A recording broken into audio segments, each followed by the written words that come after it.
Boa noite, pessoal. Boa noite. Não, gente, é um evento de juventude, né, gente? Então vamos lá. Boa noite, pessoal. Agora sim, agora sim. Vamos dar início, então, à nossa atividade de hoje. Obrigado, principalmente, pela presença de vocês, senão a gente não conseguiria fazer esse evento com essa amplitude. O Diálogos da Juventude é uma proposta inovadora aqui na região metropolitana de Campinas. Podem se sentir privilegiados, porque o que a gente tem conhecimento é somente Hortolândia, que tem a participação popular numa discussão dentro da casa mesmo do povo, que é a Câmara. Nós elegemos vereadores para nos representar, e os vereadores têm que apresentar o trabalho. E isso aqui, essa iniciativa do vereador Regis, é uma iniciativa interessantíssima para a gente poder ampliar o nosso cenário cultural. A gente ampliar um pouquinho a nossa capacidade intelectual, buscar conhecimento, buscar coisas novas. E nada melhor do que ser jovem e poder discutir com outros jovens. Então, Diálogos de Juventude, o próprio nome do evento já diz, é um diálogo. Não somente as pessoas que estarão aqui na frente é que vão falar, todos vocês. O evento é aberto, você pode ter a palavra a qualquer momento, tem uma dúvida, quer fazer uma contribuição, vai poder colocar, vai poder discutir e apresentar aí as ideias que vocês têm. Para a gente começar, eu queria chamar aqui à frente o vereador Regis, que é, na verdade, o nosso anfitrião aqui da casa, da Câmara Municipal. Queria que vocês dessem uma salva de palmas para o vereador, né? E é o grande mestre de toda essa atividade, de todo esse programa. O vereador Regis sempre teve como bandeira a juventude e trouxe aqui para nós hoje representantes das comunidades, dos bairros. Nós temos representantes aqui do Poder Executivo também.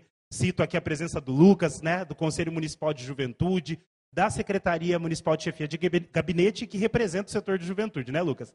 Entre outros atores. Então, cada ator que está aqui tem a sua representatividade, tem a sua importância. Por isso que o debate acaba sendo um debate rico, um debate importante. Então, eu vou passar a palavra aqui para o vereador, para a gente poder dar início aos nossos trabalhos. Tá? Obrigado, Felipe. Boa noite a todos. É muito importante a presença de todos vocês aqui.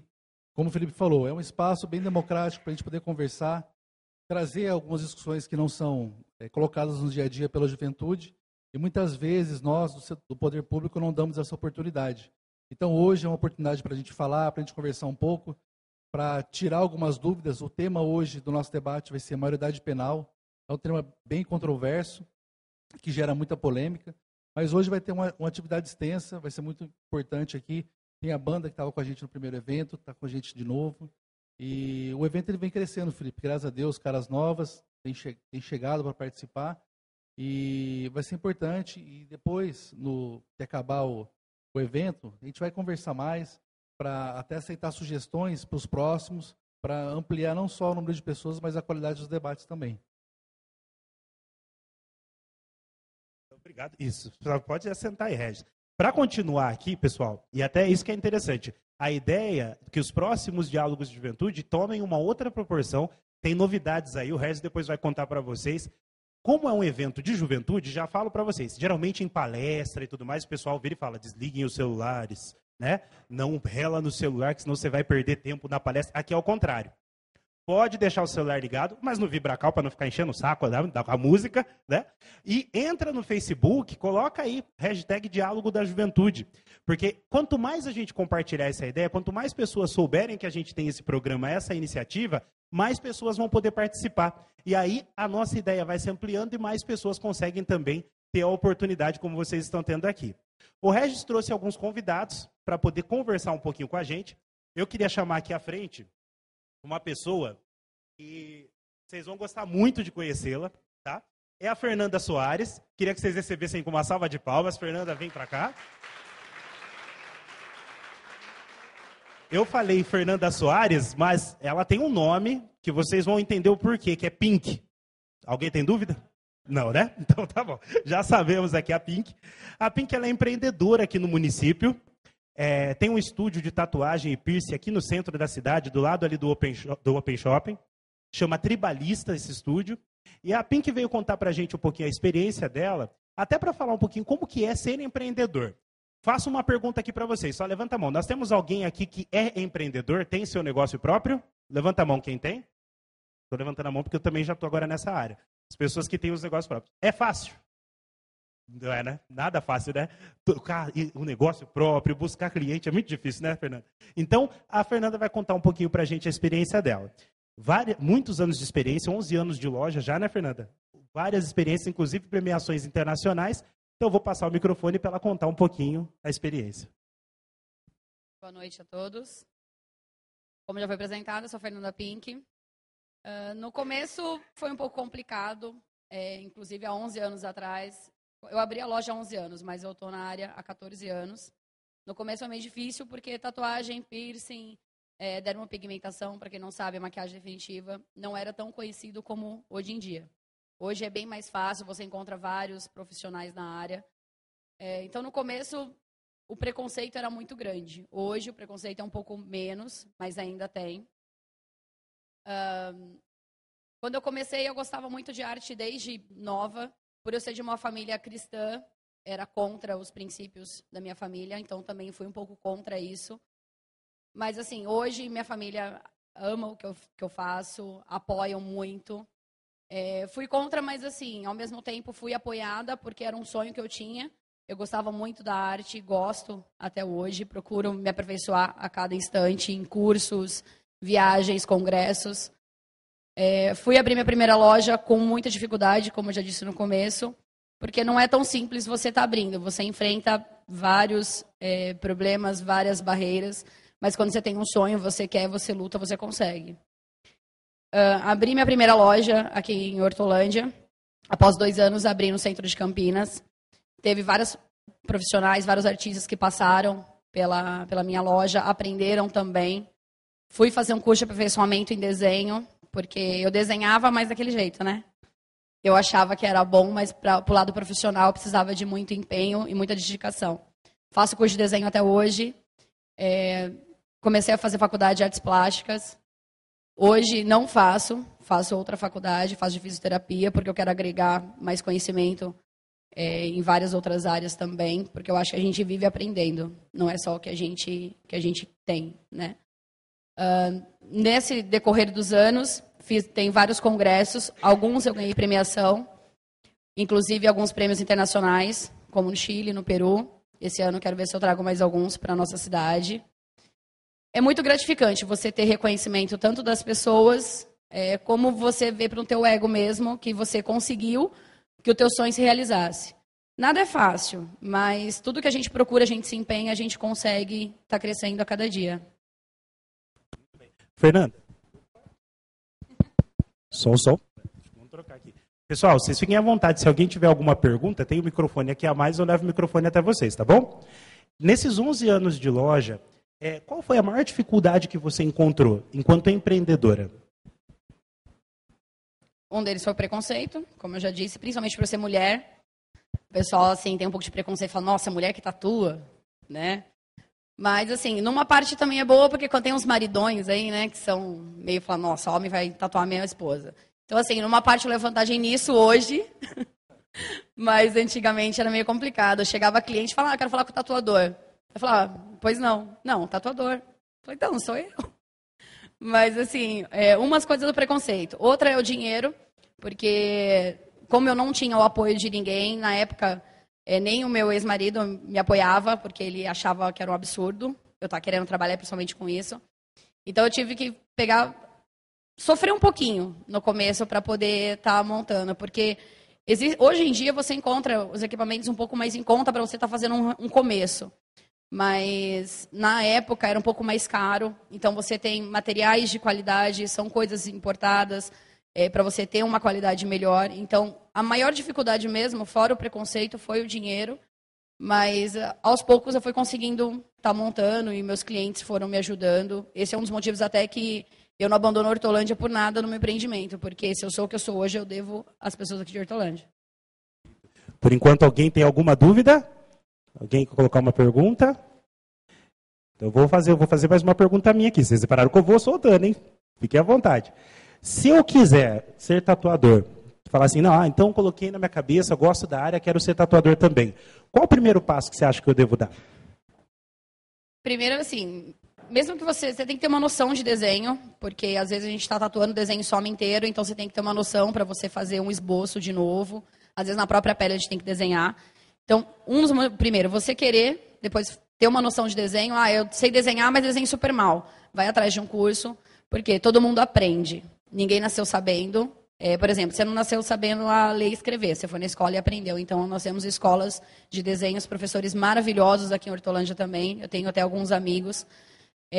Gostou? Fez? Tem cursos de tatuagem, você pode ir atrás dos cursos. Algumas pessoas compram algum CD, sai tatuando. Não indico fazer isso, porque saem umas cacas que só por pai.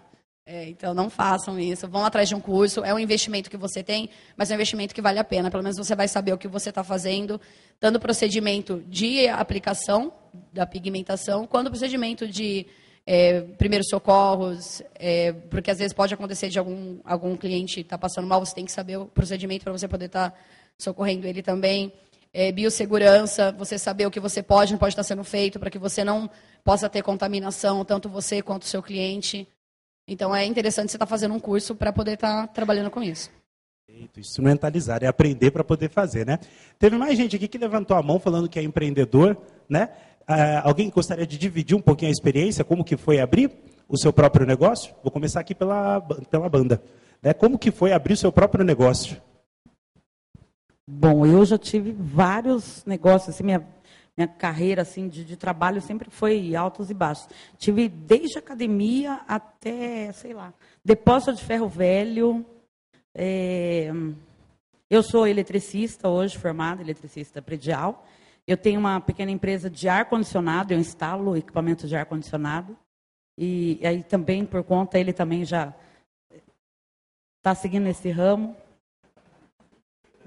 E a banda também, apesar de ser um trabalho, que nem a gente estudou música, vive estudando, mas assim, infelizmente, não sei se é só no Brasil, ou enfim, infelizmente, músico parece que, tipo, quer namorar com a minha filha? Quero, sei o quê? Ser músico, mas você trabalha do quê? Então, tipo, qual é o seu trabalho? Então, assim, músico, infelizmente, não é reconhecido. Mas, então a gente faz por amor também, acaba, lógico, o cachê também de 15 mil reais conta muito, que o Regis está pagando. Mentira, gente. Mas assim, a gente gostaria até de viver só de música, mas não dá. Eu fiz 2 anos de música na Unicamp, ele também estudou, mas assim, infelizmente não dá. Também tem questão de ter muita sorte, e também a gente aprender a cantar direito, né? Lógico também. Um dia a gente aprende, a gente fica, né, batendo nessa tecla. E um dia a gente é brasileira, a gente não desiste nunca. E, enfim, realmente é bem complicado. Agora, papo sério, as pessoas falam que dinheiro chama dinheiro. Infelizmente, isso é verdade, porque é muito difícil você começar qualquer coisa sem nenhum recurso financeiro. Porque, por exemplo, até mesmo para o meu ramo, que é ar-condicionado. Eu precisei abrir empréstimos para comprar um carro, para comprar ferramenta, e ainda estou comprando, já faz 4 anos que eu trabalho com isso, ainda me falta muita ferramenta boa. Eu tenho vários tipos de ferramentas, vamos supor que eu não sei no ramo dela, mas tem ferramentas que é caríssimas, 2 mil, 3 mil, 4 mil reais, entendeu? Eu mesma, particular, eu tenho uma máquina que custa 6 mil. Então assim, eu tenho máquinas que daqui, ou se eu apontar ali, eu leio quanto está de temperatura essa máquina. Mas vamos supor, eu preciso aí abrir mão de uns 3, 4 mil reais para poder, entendeu? Senão, não, tem que ir lá encher de fiozinho para medir. Então, assim, a gente vai trabalhando com as ferramentas que tem, mas realmente é difícil. E também, às vezes, para você conseguir entrar numa empresa grande, você ter dinheiro para você comprar essas máquinas, para você aguentar receber daqui 30, 40 dias. Então, assim, tudo isso, dinheiro realmente chama dinheiro. Mas a gente, como eu disse, a gente é brasileiro, a gente não desiste nunca. E vamos que vamos. Quem mais tem empreendimento aqui? Quem mais falou que tem empreendimento? Que ergueu a mão? Pode falar para a gente um pouquinho do que é? Fala o nome e o empreendimento, do que é. Boa noite, pessoal. Meu nome é Ravi, eu sou designer, me formei em 2008 na faculdade e comecei a trabalhar desenhando óculos na Tecnol, em Campinas, uma fábrica de óculos. Trabalhei por quase 5 anos lá e aí eu percebi que eu precisava voar mais alto, crescer, fazer coisas diferentes. Percebi que minha perspectiva de crescimento, tanto pessoal quanto profissional, não tinha muito mais espaço dentro da empresa. E eu decidi que eu queria desenhar outros produtos, não só desenhar óculos. E aí montei meu estúdio de design em 2012, finalzinho de 2012. Até hoje a gente tem o novo estúdio design, eu com mais 2 sócios. A gente desenha muitos tipos de produto hoje, brinquedos, equipamento médico, óculos, móveis. E a maior dificuldade que nós tivemos no começo, além da burocracia para conseguir abrir a empresa, os custos e tal, eu vejo isso, acho que em geral o empresário sofre muito no Brasil com os impostos. Então a gente, hoje praticamente de tudo que a gente ganha, o governo ganha 30% junto com a gente, sem quase ajudar em nada. Então acho que o Brasil, por um motivo ou outro, que talvez seja cultural até, a gente favorece muito o empregado, o trabalhador que trabalha para alguma empresa. Mas o empresário, muitas vezes, ele é visto como um vilão que quer explorar o trabalho de alguém. E não é bem assim, o empresário está gerando emprego. Por exemplo, eu não tenho nenhum funcionário, sou eu e mais meus 2 sócios. Então nós somos os 3 donos da empresa. Mas a gente tem a intenção de contratar mais gente. Mas até hoje não conseguimos, por quê? Os impostos atrapalham muito. Então eu acho que o brasileiro, em geral, ele é empreendedor, ele é criativo, ele sabe se virar, ele sabe... Às vezes um europeu não teria a mesma criatividade que a gente para resolver um problema. E a gente fica muito limitado por isso. Acho que se o governo tivesse incentivos maiores para os empresários, existiriam muito mais empresas pequenas, a economia seria muito mais criativa, acho que a gente teria mais oportunidades. Mais alguém com o seu empreendimento que gostaria de divulgar? Porque também é bom, porque já sabe, se precisar um dia de instalação de ar-condicionado, né, de design, né, temos aqui a tatuadora, né, e é bem bacana que a gente aproveita esse momento para divulgar também. Tem mais alguém com empresa? Alguém que gostaria de tirar alguma dúvida, perguntar alguma coisa para a Fernanda Pink? Não? Tranquilo? Opa, temos uma pergunta então. Salve.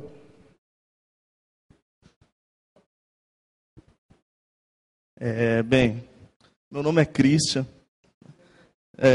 Eu me interesso por tatuagem, que eu tenho uma tatuagem muito bonita. Depois, quem quiser ver, eu mostro para vocês. Tá? Né? Mas, bem, foi dito que algumas dificuldades do empresário, do empreendedor, são os impostos, né? E também, às vezes, o cliente em querer baratear. Eu digo isso porque minha tatuagem é muito bonita, foi a intenção em baratear o serviço, né?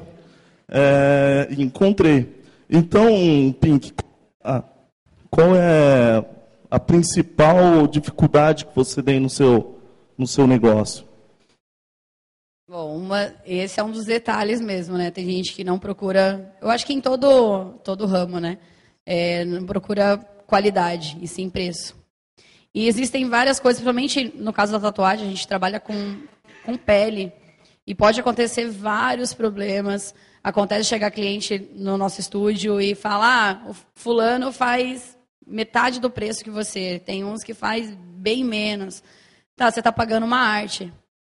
Nós tatuadores costumamos dizer que a gente não tem um cliente, a gente tem uma tela que anda. Porque nós realmente fazemos uma arte e essa pessoa carrega essa arte para o resto da vida. A gente faz, que nem um cliente chega para mim, eu quero uma tatuagem, tá? Ela é para sempre e não sai. Então tenha certeza do que você quer fazer. Só que a gente dá o preço, muitas das vezes, dependendo, a gente vê que a pessoa quer mesmo, mas ela não tem condições. Eu já fiz isso várias vezes, faço até hoje. Às vezes, assim, a pessoa ela quer muito, mas eu vejo assim, ela não está pechinchando. É porque realmente ela não tem condições de fazer e ela quer aquela arte minha na pele dela. Eu dou desconto se for preciso. Tem gente que tem arte minha que nem pagou, eu dei de presente. Porque eu acho que assim, a pessoa ela quer muito, mas as condições dela não estão ajudando. Só que tem aqueles clientes que, né, fala, não, ele subestima você. Ele fala, por que teu preço é X e do fulano é Y? Você está pagando a minha arte. Porque se for ver, os materiais de tatuagem é uma coisa ou outra que você paga caro, mas conforme você vai evoluindo o teu trabalho, você tem que colocar materiais com mais... melhores, com mais qualidades, como deve ser no caso o seu também. Mas no começo você vai começar, o teu kit inicial ele não é tão caro. Então você vai começar, conforme você vai melhorando, você vai comprando materiais de alta qualidade. Se você for ver o que você gasta para fazer um trabalho, ele não é tão caro. Mas é igual você vai comprar um quadro de um artista. Ele não gasta tanto para pintar uma tela, mas ele cobra horrores na tela dele. Por quê? Você está pagando a arte dele, o tempo que ele gastou. Ele gastou ali tanto tempo psicológico, estresse emocional, tudo aquilo ele colocou na arte. E nós tatuadores fazemos a mesma coisa. A gente, se não tá bem, a tatuagem vai ficar horrível. Eu mesma sou assim, se eu não acordei de bom humor hoje, eu dispenso o meu cliente, eu falo, não tô bem, vamos remarcar. E eu ainda eu chego pro cliente e falo, eu tô remarcando você porque eu não tô legal, mas para você voltar eu te dou até um desconto. Eu faço isso porque eu prefiro, entre aspas, perder, porque eu acho que eu não tô perdendo, porque se eu não tô de um bom humor, eu vou fazer um trabalho horrível, eu vou perder não um, mas eu vou perder vários clientes. Se eu faço um trabalho de qualidade perfeito, eu vou ter vários clientes junto, porque uma pessoa ela te traz um só, mas ela faz você perder 10, 20. Então, assim, tem esse problema. Mas eu procuro assim, esse é meu preço. Se a pessoa começar a falar, eu falo assim, então você vai lá, depois você volta, eu te cobro o dobro para consertar. E é o que a maioria das vezes faz. A pessoa não me escuta, depois ela volta com aquela cara, né? Aí fala, Pink, conserta. Eu falo, se tiver salvação, eu conserto, mas eu não faço milagre. Né? Mas, assim, acontece muito. Mas as pessoas elas têm que conscientizar que é isso. Você está pagando uma arte, você não está pagando indo ali na Casa Bahia comprando um refrigerador. Né? Muito bem, muito obrigado, viu, Pink? Chegou aqui uma pergunta da internet aqui, que estão pedindo para o Christian vir aqui na frente mostrar a tatuagem da perna dele, que falou que é muito bonita. Então aqui o pessoal estava querendo que você mostrasse. Já roubou a arte? Foi um mau humor? Perfeito. E tem umas coisas absurdas que às vezes acontecem, o cliente mesmo falar para mim que usa a mesma agulha. Vamos supor, eu faço, o Regis faz. Você não sabe se ele tem uma doença, se ele tem... Sabe? Então acontece inúmeras coisas e os clientes ainda falam para você sorrindo ainda. Isso que é absurdo. Tem uma pergunta aqui. Tatuagens fora do pé. Eu tenho 26. 26? Isso. Por enquanto, essa semana eu vou ter 27. 27 tatuagens. Ia ficar lindo, eu apoio. Cabelo azul. Eu acho que o mundo tem que ser mais colorido. O povo é muito moreno, muito loiro, né? Deixa o menino colocar. Piercing você tira, fecha. Tem desconto, tatuagem inclusive. Que é para sempre. Tem mais perguntas, pessoal? Mais alguma pergunta? Mais alguma curiosidade? Fernanda, quer fazer mais uma complementação para a gente poder fechar? Não, alguém tem mais uma pergunta?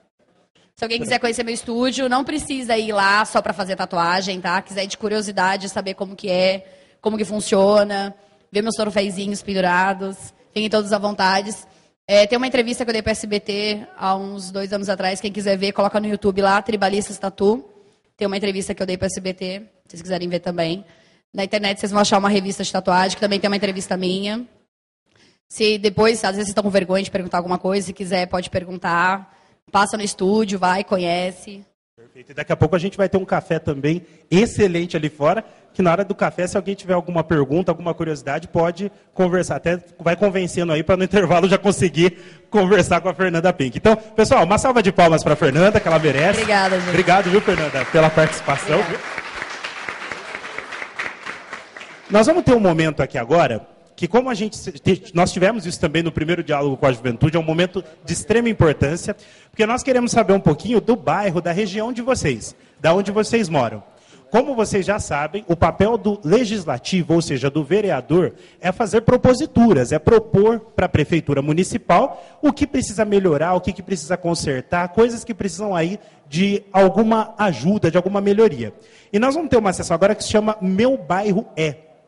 Esse Meu Bairro É que vocês possam falar um pouquinho, olha, eu moro no bairro tal, lá no meu bairro tem um problema X, ou tem uma situação Y, aí você pode colocar, olha, a situação já foi resolvida, que eu pedi no primeiro evento, que eu lembro que teve alguém aqui que fez uma solicitação no primeiro evento, a respeito de um bairro, não lembro nem se a pessoa está aqui.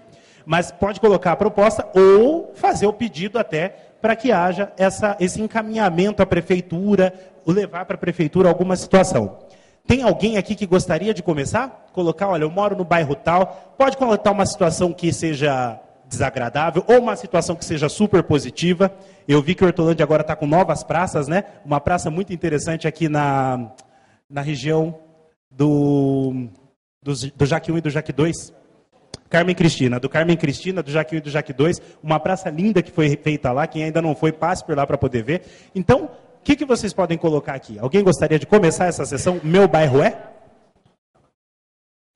Um de cada vez para não ficar muita gente, tá, gente? Então, um de cada vez. Colocar. Tem alguém aqui da região do Amanda? Que mora na região do Amanda? Você tem alguma coisa boa, nova lá no Amanda, que você pode contar pra gente? Como é que tá o Jardim Amanda? Fala seu nome e como que tá o Amanda. Boa noite, meu nome é Saulo. Na verdade, eu quero começar pelo algo que eu acho que falta muito lá, que é semáforo, principalmente na avenida principal ali. Direto você vê acidente acontecendo, e quem visitou lá, nas duas primeiras rotatórias que tem da avenida, e também no cruzamento da Avenida 5 com a Avenida 2, é bem perigoso. Você vê acidentes ali direto e realmente eu acho que seria muito importante mais sinalização, de preferência até se fosse possível semáforos lá.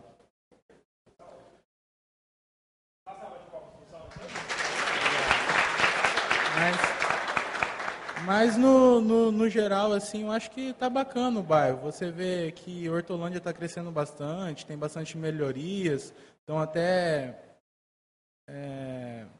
refazendo as lagoas lá, que secaram ela, agora acho que eles vão limpar e tudo mais, está ficando bastante legal.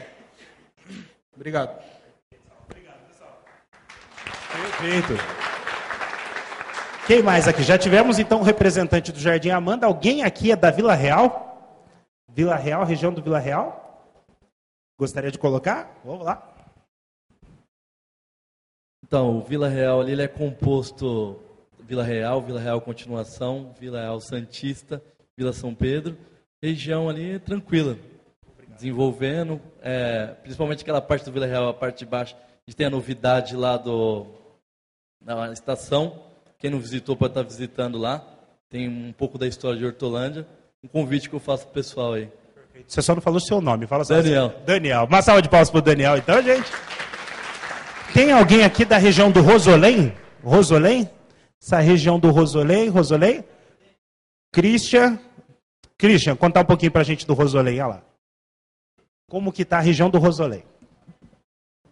Eu sou do Terra Santo Antônio, né? Ao lado do Rosolém. A Josi pode complementar depois. Ali é quase a região turística de Hortolândia, né? Tem a Praça Poderosa. Não, é brincadeira, tá, gente? Não, uma risada que não é. Tem a Praça Poderosa ali. Falta, como todo bairro, em toda a cidade, né? Faltam alguns investimentos, mas tem tido investimento. Tem uma área ali no Terra Santo Antônio, foi feita uma creche, né? Está passando até na TV agora, foi feita uma creche. O corpo de bombeiros está ali também, né? Então tem tido investimento, eu acho que está caminhando, está melhorando, né? Quem quiser visitar, pessoal, ali, tá? Eu cobro para apresentar tudo. Faz uma apresentação tutorial ali. A Josi vai complementar? A Josi. Perfeito. Tem alguém aqui da região ali do Novo Ângulo, Santa Emília, Sumarezinho? Tem alguém daquela região? Não? Outra região aqui de Hortolândia, alguém queira colocar? Santa Clara, São Sebastião. Perfeito. Tem aqui, ó. Temos aqui, ó. Fala seu nome e a região que você mora. Eu sou a Larissa, eu moro na Vila São Pedro. E é um problema, eu acho.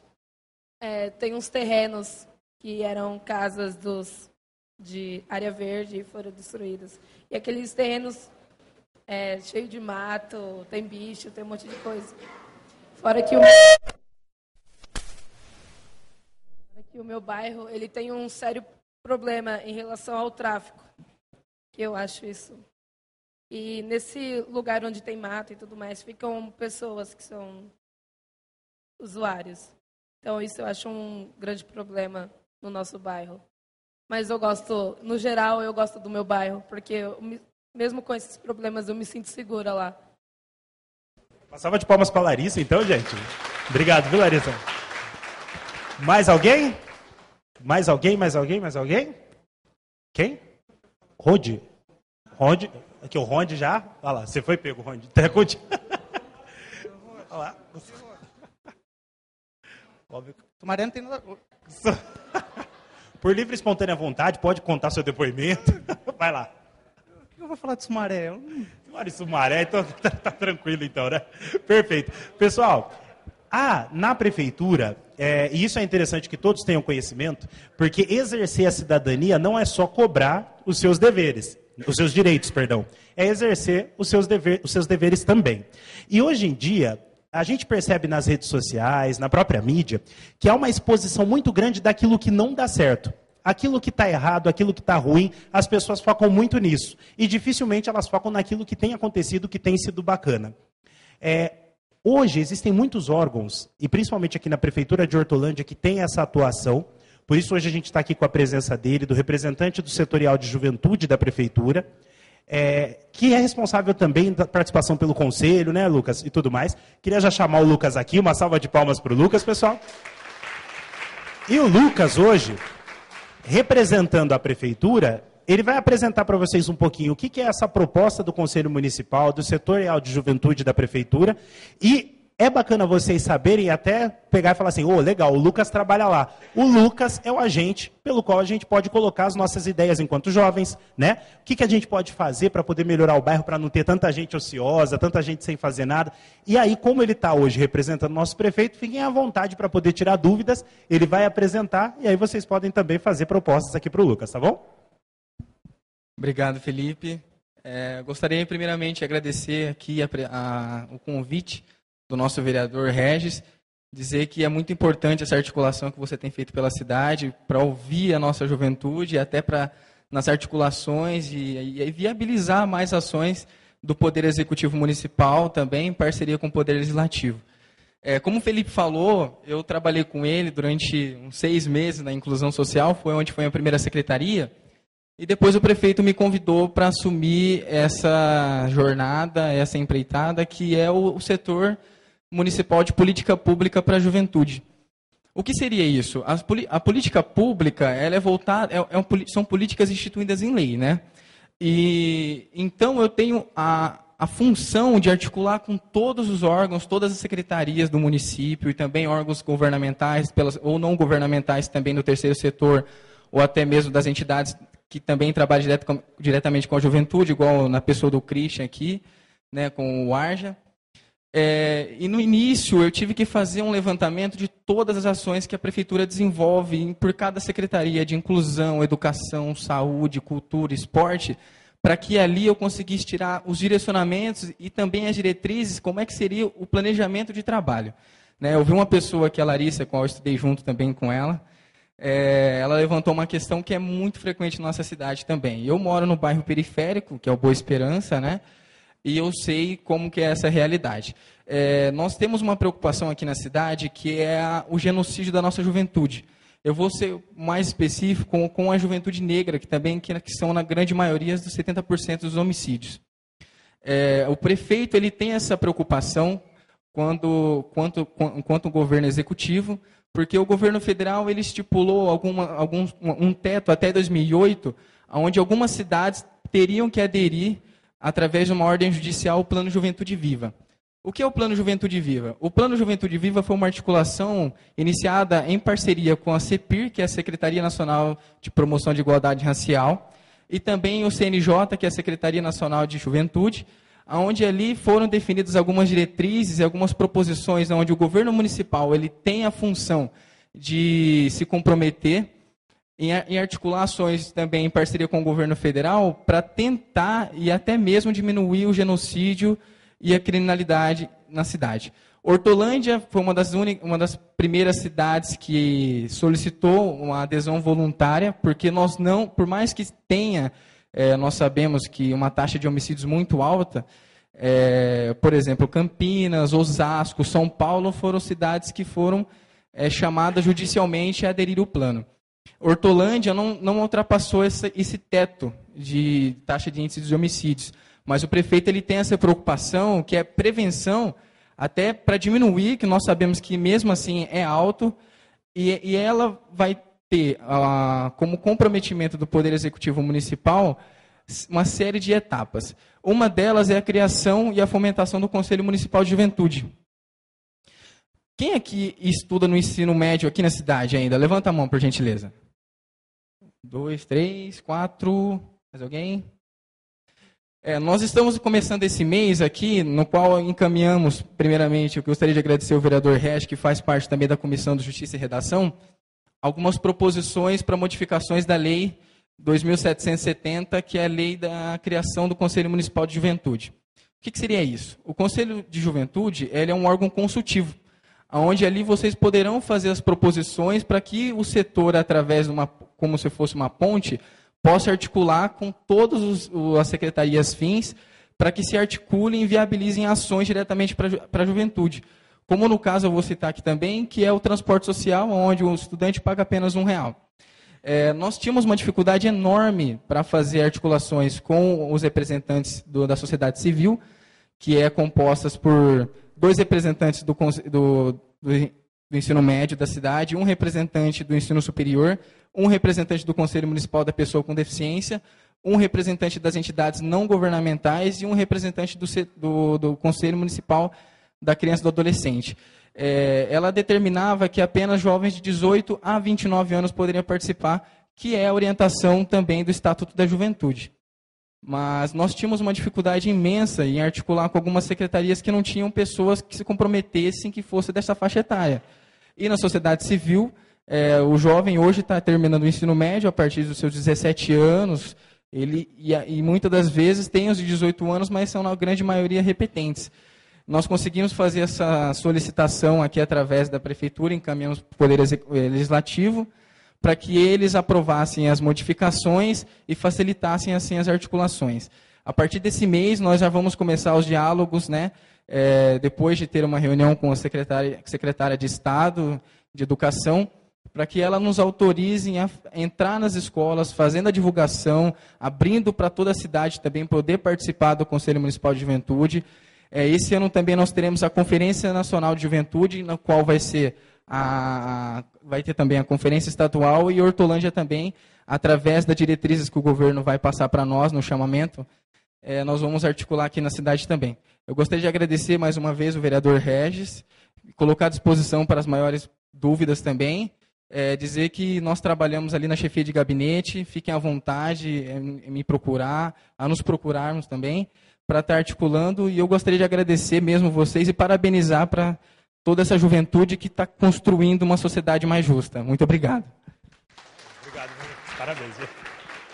Perfeito, obrigado, viu, Lucas? E cobrem mesmo, viu, gente? Porque quando a gente vê, às vezes, na prefeitura, a gente vê alguém passando e fala, nossa, mas não vou falar. É o papel do executivo executar essas ações. E como tem essa proposta de um governo perto, proximidade do vereador, do próprio prefeito, aproveitem essa oportunidade.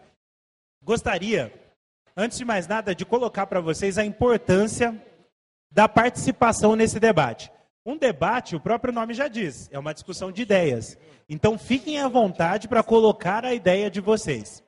Quem que vai abrilhantar o nosso evento é um convidado muito especial. Gostaria de chamar aqui à frente o Dr. Tacílio Silva. Uma salva de palmas para o Dr. Tacílio Silva. O Dr. Tacílio Silva é formado em Direito pela Unip, tem especialização em Direito Constitucional pela EPD e é mestre em Direito pela FDSM de Pouso Alegre, Minas Gerais.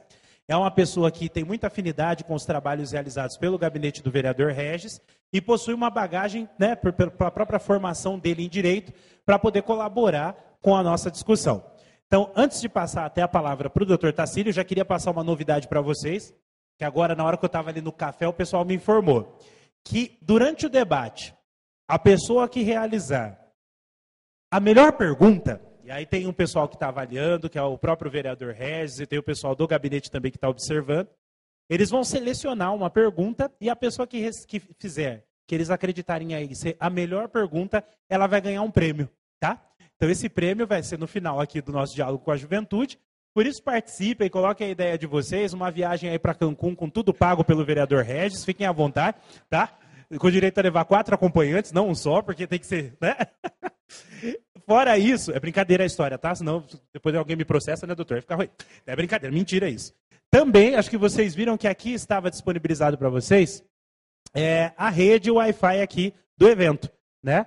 Já já o pessoal vai colocar aqui de volta que tem a rede e a senha do Wi-Fi. Não existe coisa mais feliz da vida do que ter a senha do Wi-Fi dos outros, né, gente? Fala a verdade, né?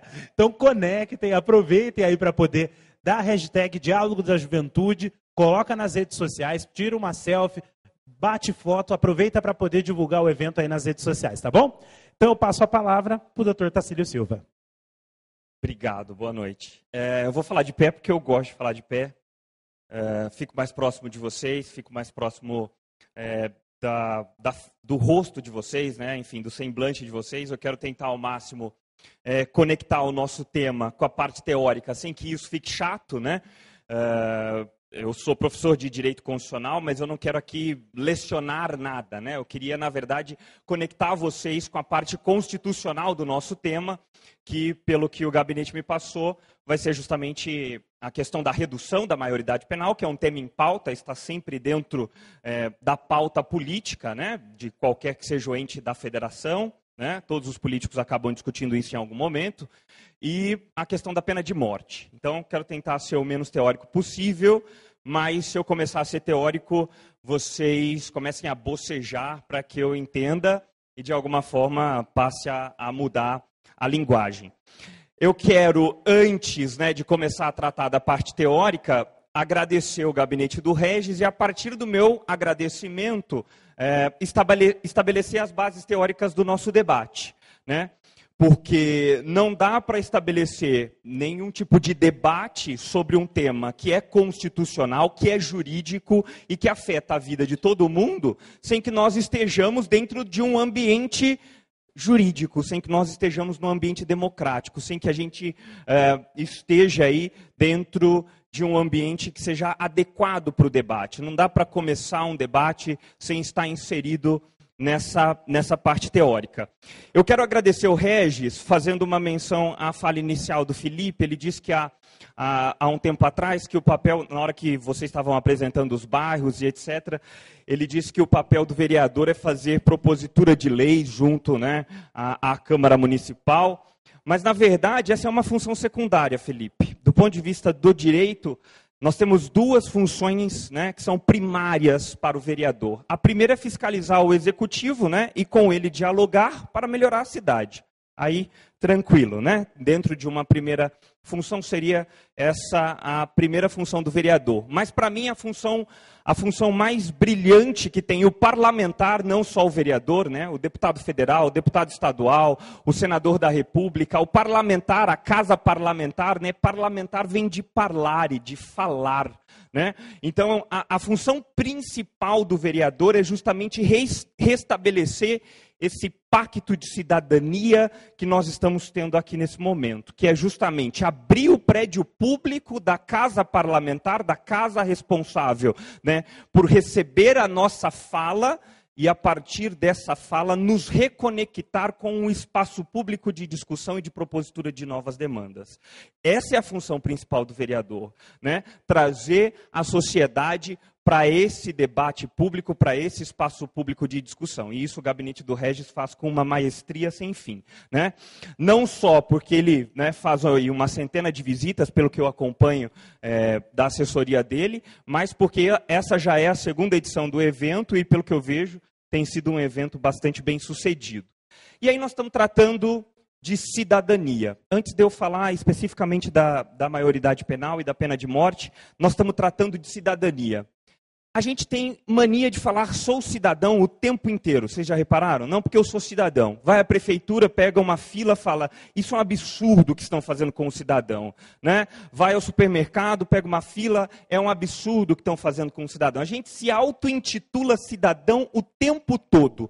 Mas o que é cidadania? Qual é a extensão da cidadania que nós tanto falamos, né? Requerer direitos é cidadania? Isso é cidadania? A cidadania é, agora você só um pouquinho teórico, a cidadania é um fundamento do Estado Democrático Brasileiro, né? Da República Federativa Brasileira, que está no artigo 1º da Constituição Federal. E aí eu costumo dizer para os meus alunos o seguinte, não está no artigo 1º da Constituição Federal por um motivo aleatório. Poderia estar lá no artigo 228, e é lá que nós vamos encontrar a proteção do adolescente. Nós vamos falar logo mais. Mas está no artigo 1º. A cidadania é um dos fundamentos do Estado Democrático Brasileiro.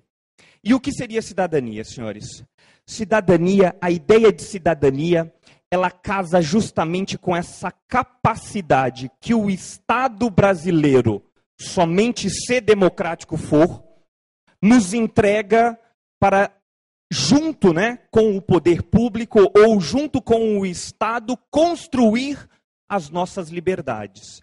Então nós somos, cidadania é acima de tudo exercício de liberdade. Quando se fala em cidadania, se fala em liberdade. Se fala em liberdade individual, se fala em liberdade coletiva.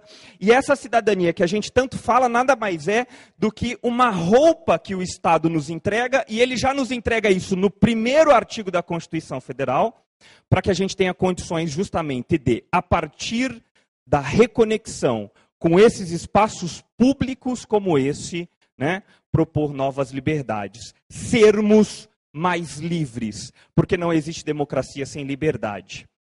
E aí eu tenho falado reconexão e tenho falado artigo 1º. E aí é a última parte teórica para a gente abrir o debate mesmo.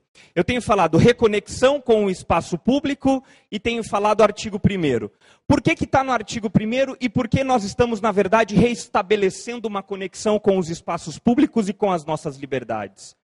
Porque nós amargamos 20 anos de ditadura militar, de 1984 até de 1964 a 1984, nós vivemos um profundo regime militar que nos caçou cidadania e liberdade.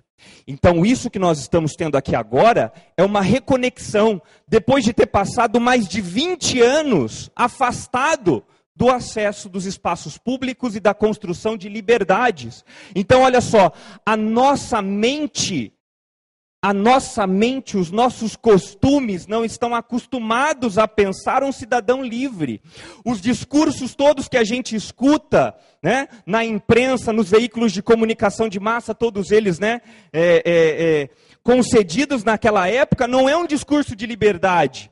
Esse é um discurso de liberdade. Por isso, reconexão.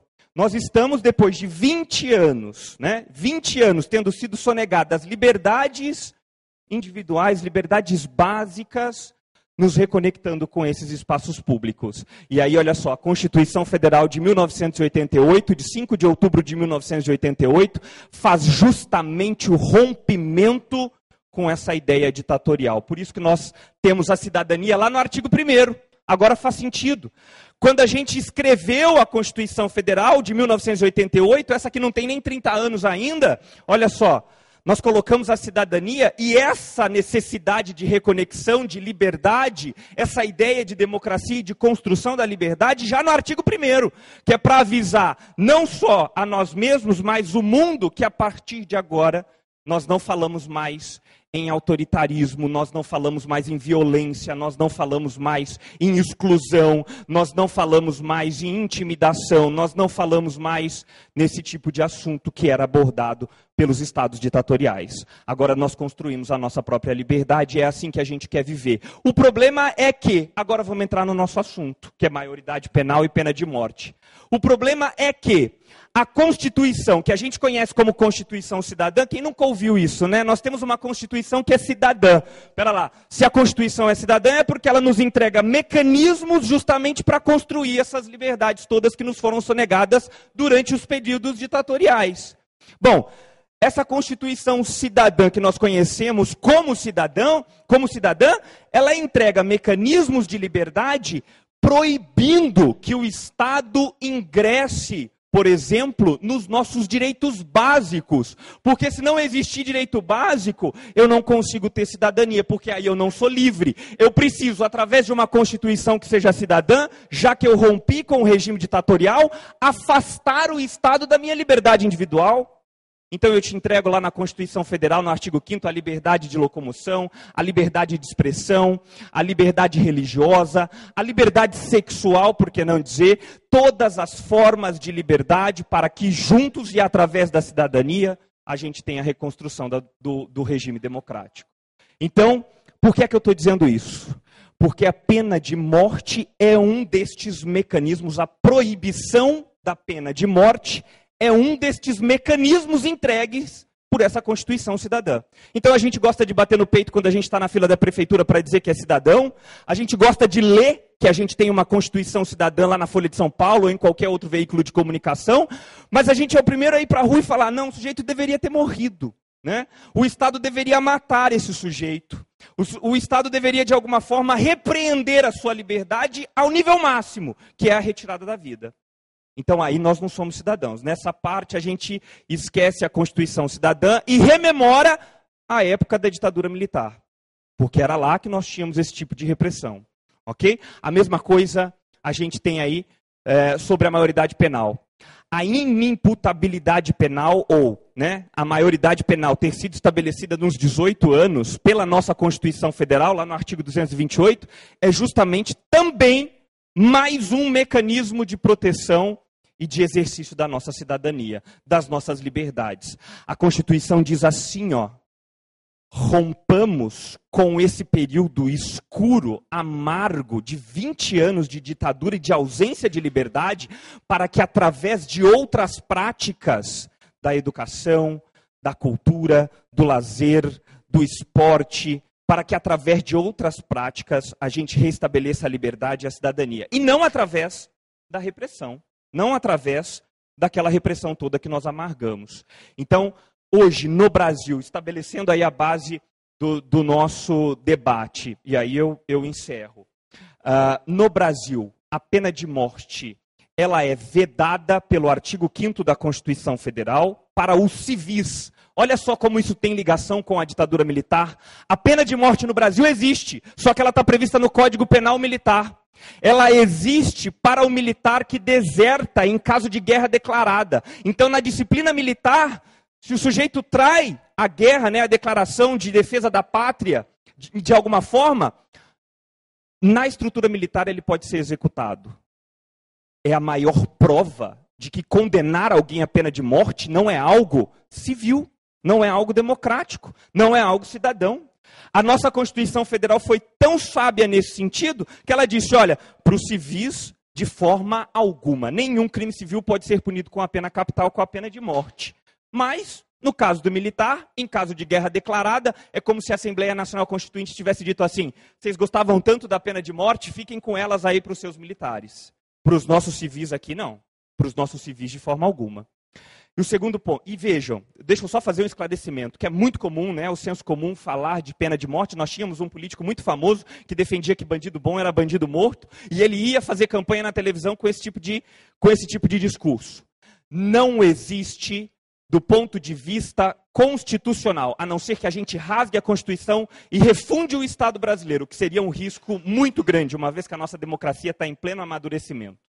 Não existe a possibilidade de estabelecermos pena de morte no Brasil, porque a Assembleia Nacional Constituinte disse, foi tão, mas tão sangrento, que eu não quero correr o risco da sociedade, através da enganação de alguém, do discurso de alguém que tem algum tipo de interesse espúrio, abra mão desse seu mecanismo de proteção de cidadania. Então, pena de morte não existe no Brasil, salvo para o militar, e não vai existir. Não caiam no conto do vigário político aí, de políticos que acreditam que podem, de alguma forma, se promover através dessa temática.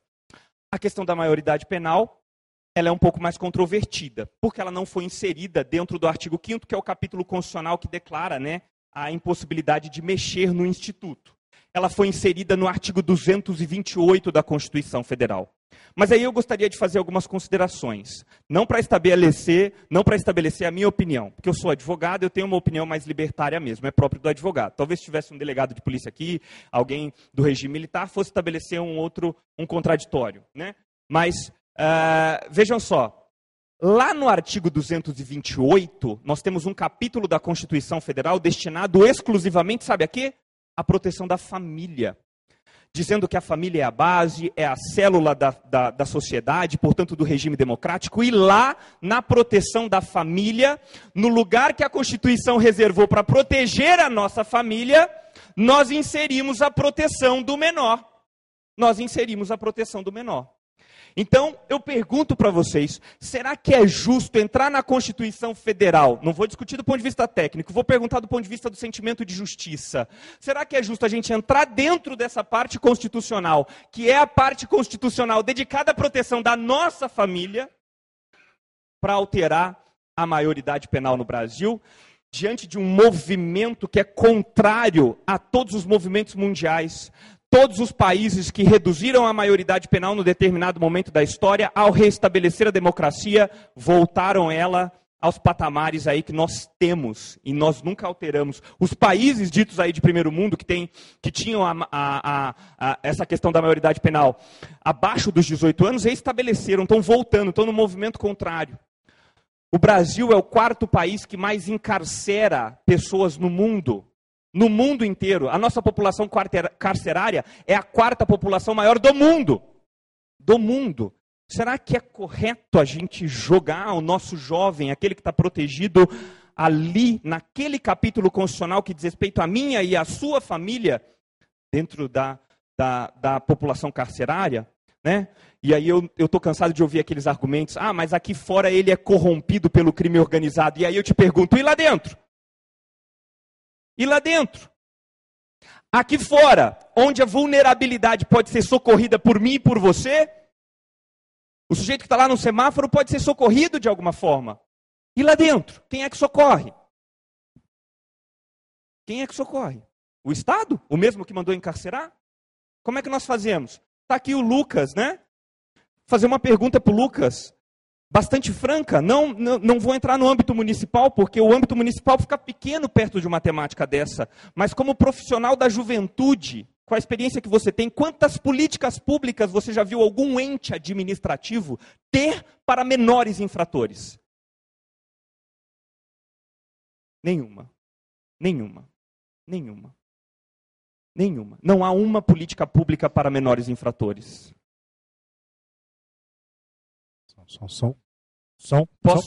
Posso abrir para o debate? Porque aí eu já estabeleci as minhas bases teóricas e aí eu fico à disposição. Puxa a cadeira então, já vamos puxar a cadeira? Mas eu queria ficar Bom, se eu tiver que responder, eu vou ficar em pé. Do jeito, fica Você viu que eu faço assim e tal. Fica à vontade. Até já vamos abrir então, fica aberto.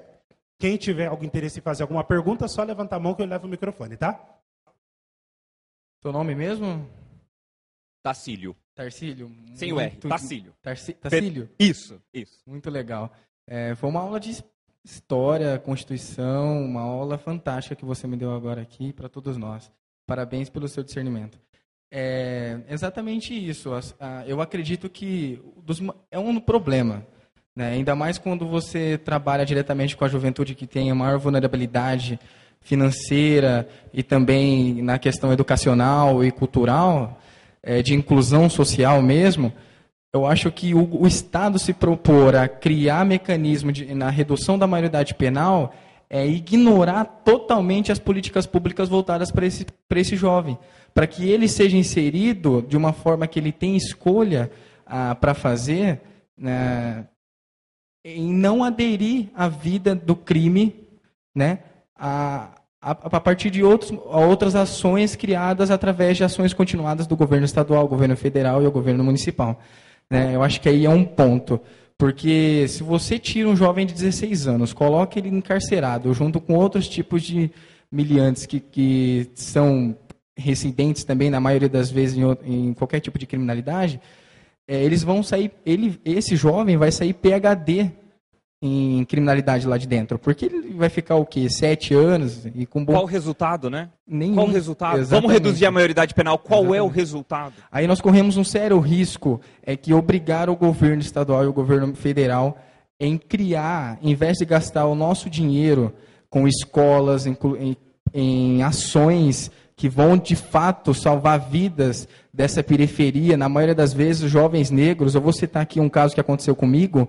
Eu trabalho com a Rosalie Nazarete, que ela é gestora de igualdade racial na cidade. O filho dela estava no complexo habitacional aqui no Jardim Minda. A polícia militar ela fez uma abordagem onde prendeu algumas pessoas e ele também o filho dela foi acusado de tráfico. Ele passou um ano lá dentro do complexo penitenciário aqui do Ataliba Nogueira. depois a juíza deferiu que por falta de provas ele era inocente e agora foi absolvido. E ele está agora processando o Estado. Então, se nós diminuirmos apenas a maioridade penal, quantos jovens mais vão passar por isso, né? Muito obrigado. Posso fazer uma observação antes de você abrir? À vontade. Eu vi que você estava apressando ele, né? Não, só porque a gente já tem 2 pessoas inscritas já para fazer perguntas e até isso que eu vou pedir. Pode fazer, mas a pergunta... Deixa eu fazer um esclarecimento. Não há falta de punição para o menor infrator. Né? Eu perguntei da política pública porque ele é um menor infrator. Olha só que eu já criei um estigma, né? Ele é um menor infrator. Não há falta de punição. O que a gente precisa é estabelecer uma forma, né, de reestabelecimento desse pacto de cidadania também para ele. Por que não? Danilo, né? Vamos lá. Só acelerar o processo da pergunta, porque o pessoal já está se inscrevendo. Boa noite a todos. Eu queria fazer uma pergunta e nessa minha pergunta eu queria obter 2 respostas. A primeira, jurídica, do doutor Otacílio, e a segunda do Otacílio pessoal. A jurídica, eu queria que o doutor Otacílio explicasse todos os processos, se houvesse a pena de morte no Brasil, de um condenado à pena de morte. Se ele vai a júri popular, se não, quanto tempo leva até ele ser executado, e explicar esses processos. E aí, esquecendo essa parte jurídica, Constituição, que está previsto ou não em lei, que o doutor Otacílio esquecesse que é doutor, respondesse como Otacílio, se ele é a favor ou contra a pena de morte e o porquê da sua resposta. Cada país, normalmente, os países que têm pena de morte ainda, e a gente não pode dizer que os Estados Unidos, por exemplo, tem ainda a pena de morte, ele tem alguns estados, mas a Suprema Corte está para derrubar isso em todos os estados já, né? Eles estabelecem a forma, né, de execução.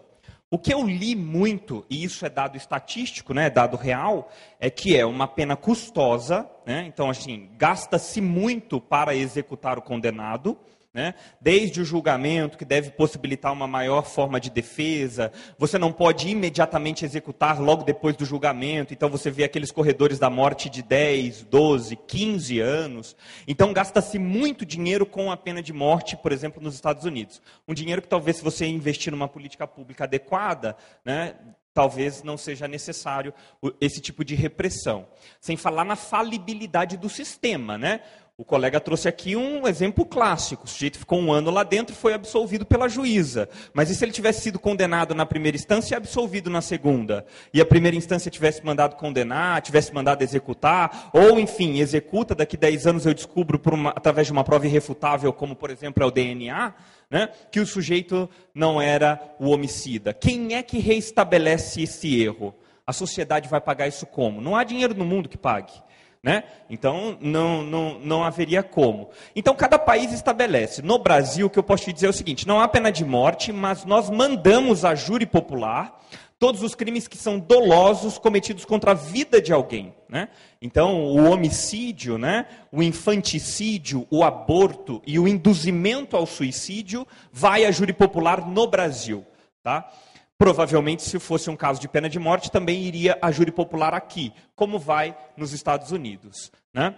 E depois, se queria saber minha opinião, eu sou radicalmente contra a pena de morte em específico. Eu acho que nada justifica a ideia de que eu posso me intitular melhor do que você, por algum momento ou em alguma circunstância, nós estamos igual. No debate da cidadania aqui, nós somos todos iguais, não tem doutor, igual você falou.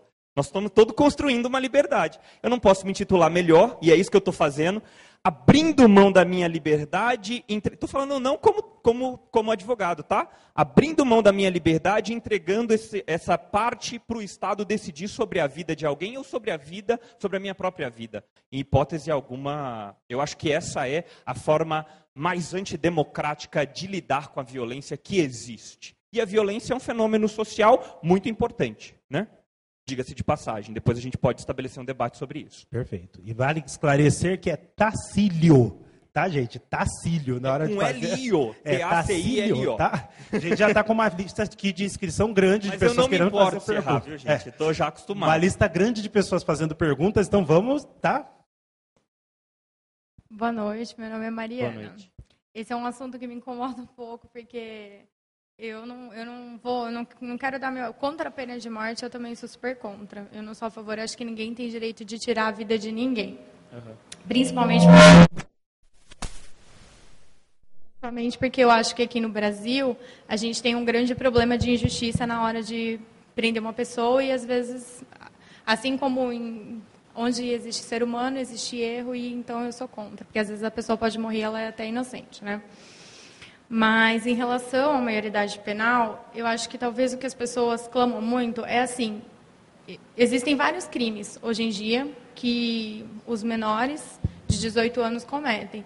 E talvez deveria ser estipulado uma maioridade penal para alguns tipos, porque eu acho que a partir do momento em que um adolescente ou um junior de 10, 11, 12 anos, ele entende e é capaz de matar uma pessoa, ou de estuprar uma mulher, ou até mesmo uma criança mais nova que ele, eu acho que hoje, perfeitamente, ele sabe o que está fazendo. Porque até mesmo um bebê na barriga da mãe, ou uma criança de 2 anos, se você falar com ela, ela entende o que você está querendo dizer. E isso, qualquer médico pode falar que é verdade. Eu não sou formada em medicina, mas a gente conversa no Fantástico, está passando... O Estado brasileiro fala que isso é verdade quando autoriza o voto, a partir dos 16, por exemplo. Eu entendi o seu raciocínio. Então, assim, talvez eu acho que o que as pessoas clamam muito é por causa disso. Se você tem essa capacidade de matar, não sei de arrependimento, mas eu acho que tem que ter uma consequência de prisão para isso. E pelo que ele falou, e você também comenta, eu acho assim que o problema ele está mais onde o cara vai parar lá dentro depois. Porque, tipo assim, eu acho que não é só um problema, são vários. Porque também, e se ele entrar lá, ele vai piorar e não sei o quê. Então, assim, o problema não é ele não ser preso. Eu acho que ser preso e ter essa consequência, ele tem que entender isso.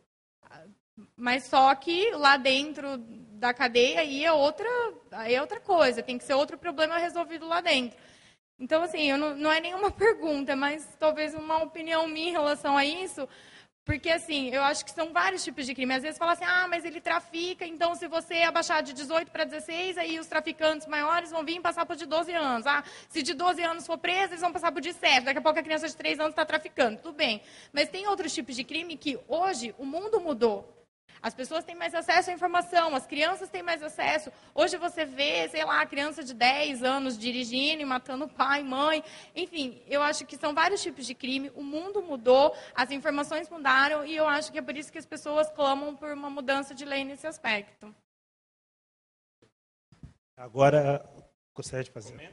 Pode ficar à vontade. Pode ficar à vontade. Da próxima é o Alexandre. Bem rapidinho, né? O sentimento das pessoas mudou, ponto. Isso era o que ficava o tempo todo na hora que você deu a sua opinião para mim. O que eu acho que a gente precisa estabelecer, né? O raciocínio que a gente precisa estabelecer. Por que é que o sentimento das pessoas mudou? Será que se a gente fizer uma pesquisa de fato, dados estatísticos, eu trouxe depois, posso disponibilizar a fonte. Quanto de insegurança o menor infrator hoje? Qual é o impacto? Vamos pegar dados oficiais da Secretaria de Segurança Pública de algum estado ou do Departamento Nacional de Justiça do Governo Federal. Vamos fazer uma estatística e vamos verificar qual é o impacto da violência juvenil na segurança pública. Num ambiente de 100% de jovens, quantos praticam crimes? Sejam quais forem. Quanto você acha que é? 0,5% da juventude hoje é menor infrator. 0,5%. Nós não chegamos a 1% dos jovens brasileiros dentro dessa questão toda. Aí eu pergunto para vocês, porque eu também sinto isso que ela sente. Por que é que a gente se sente, então, tão inseguro em relação a isso? A prática de crimes por jovens? Será que não tem alguma coisa errada com quem tem nos contado essa história? Será que não tem alguma coisa errada com quem tem, de alguma forma, discursado para a gente este medo todo sobre a violência juvenil? Por que toda hora eu ligo a minha televisão e eu só vejo sangue? Qual é o interesse nisso? Se 0,5% desses crimes é que são praticados por jovens. Por que quando eu ligo a minha televisão, eu acho que na verdade é 150% e não 0,5%? Por que ninguém me entrega esse número estatístico? Por que é que ninguém me diz onde é que está esse menor infrator? Para eu desviar dessa violência? Não. A única coisa que as pessoas me informam, quando eu vou até a essa informação de alguma forma, é que existe essa violência. Essa violência, esse sangue todo. Onde é que está tudo isso? Onde é que está tudo isso? Nos números não estão. É isso que eu também sinto que você está sentindo. Vou pegar meu carro ali, está vindo, e todos nós sentimos isso, todos nós somos um pouquinho preconceituosos, está encralacrado na nossa cabeça. A gente viveu 20 anos de ditadura militar e a gente vive um discurso majoritariamente preconceituoso o tempo todo. Né? Então está vindo um sujeito sem camisa na sua direção, passou das 11 da noite, a primeira coisa que você faz é desviar a calçada. Por quê? De onde vem isso? Quem foi que criou isso na nossa cabeça? Onde é que está o número? Eu quero um número. Eu quero uma estatística. No caso dos jovens, 0,5%. Não chega a 1%.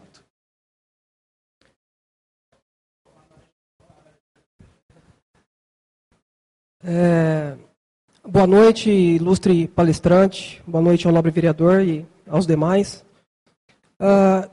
Eu elaborei a pergunta agora, acabei de elaborar, na verdade, então eu anotei aqui. Ilustre palestrante, diante de uma ótica de que o adolescente não comete crime, e sim comete ato infracional, e partindo dessa mesma ótica, de que ao praticar esse mesmo ato infracional, ele não é punido, ele não sofre a coerção do Estado no que se refere à medida privativa de liberdade, e sim uma medida socioeducativa, o que, na minha opinião, particularmente, de educativo não tem nada. Afinal de contas, a Fundação Casa, todos nós sabemos que não educa ninguém. Mas, enfim, a pergunta é a seguinte. Essa linguagem, tanto do Código Penal, mas também do ECA, não causa na sociedade, de modo geral, uma percepção de, não de impunidade, mas sim de liberdade no que se refere aos menores infratores, em cometer mais e mais delitos? Entendi. Na verdade, deixa eu abordar a sua questão sobre os vários aspectos que você disse.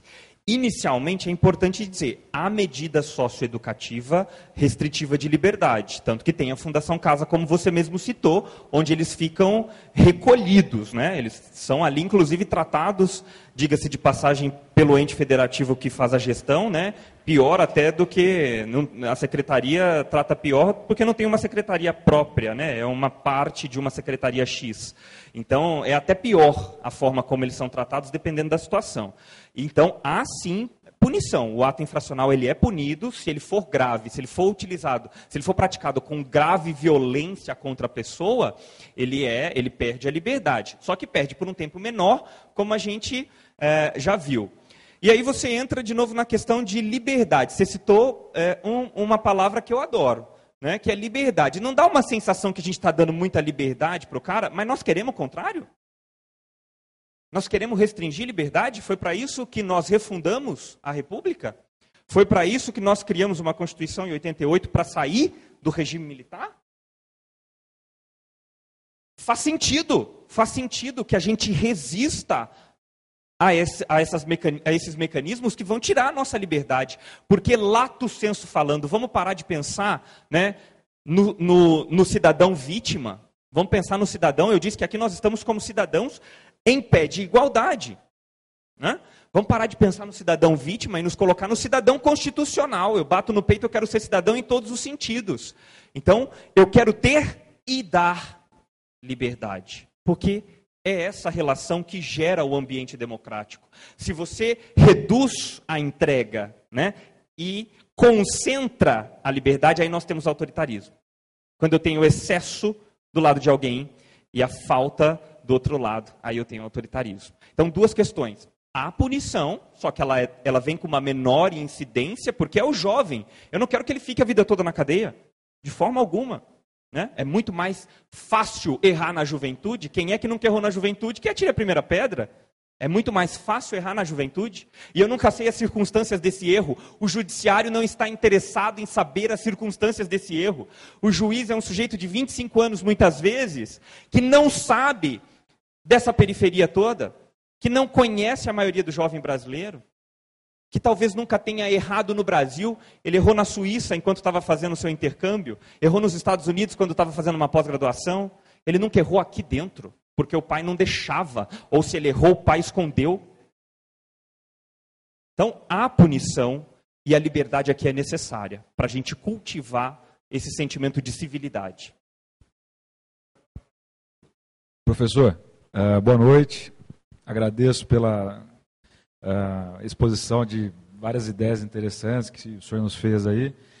E eu queria saber o seguinte, sabendo que o senhor é contra a pena de morte, para esses crimes que deveriam ser punidos com ela em outros países, vamos dizer que ela seria a pena máxima, já que ela não existe aqui, o que no lugar dela serviria melhor do que é hoje? Que eu não vejo hoje, não sei como o senhor encara isso, mas o que substituiria a pena de morte de uma forma justa?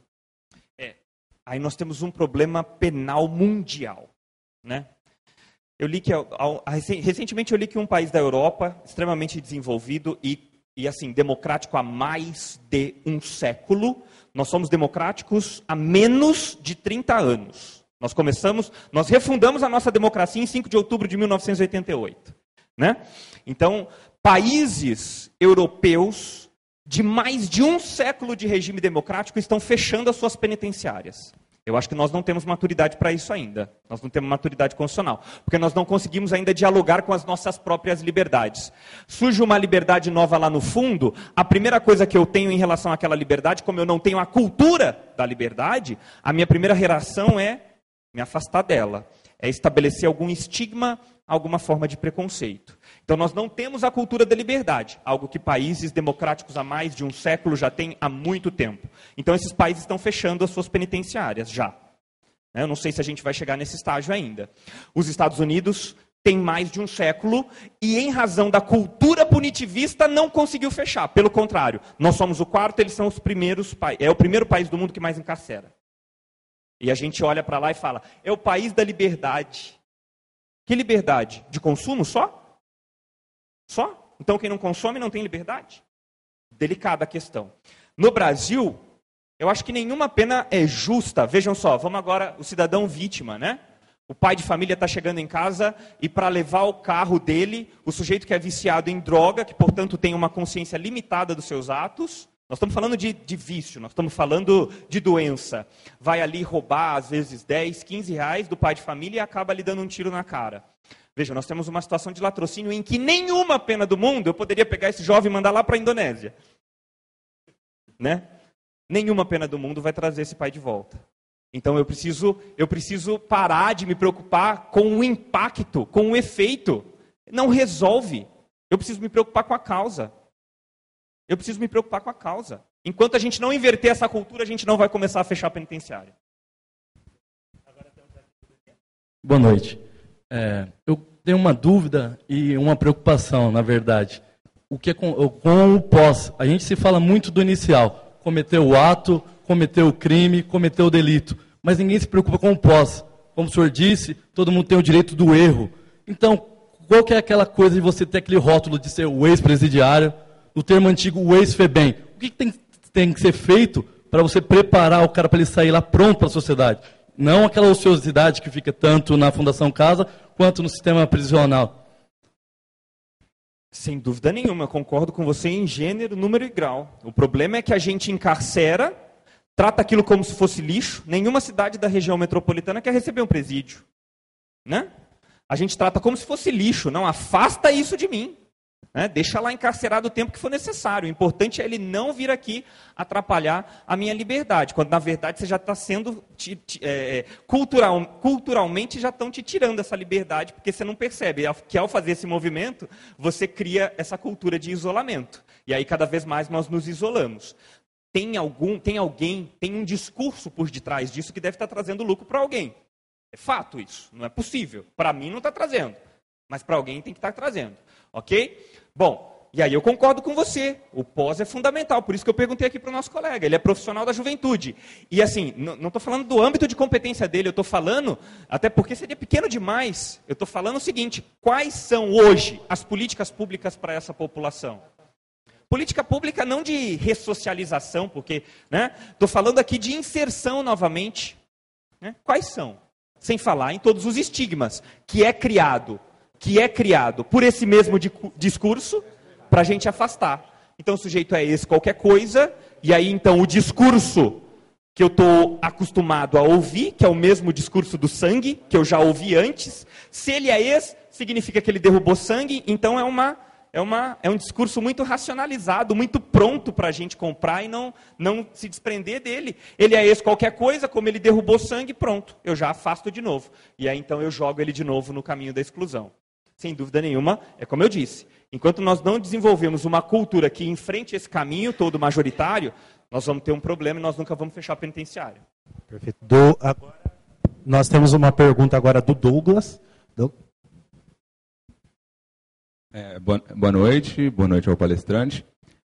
Eu queria fazer primeiro uma salientação referente ao que eu esqueci o nome da moça falou, em relação à questão da maioridade penal e da consciência das atitudes dos adolescentes, em comparação com a idade, inclusive. Primeiramente, eu faço curso de psicologia, eu não faço medicina, mas eu tive acesso a todo um conteúdo de desenvolvimento infantil.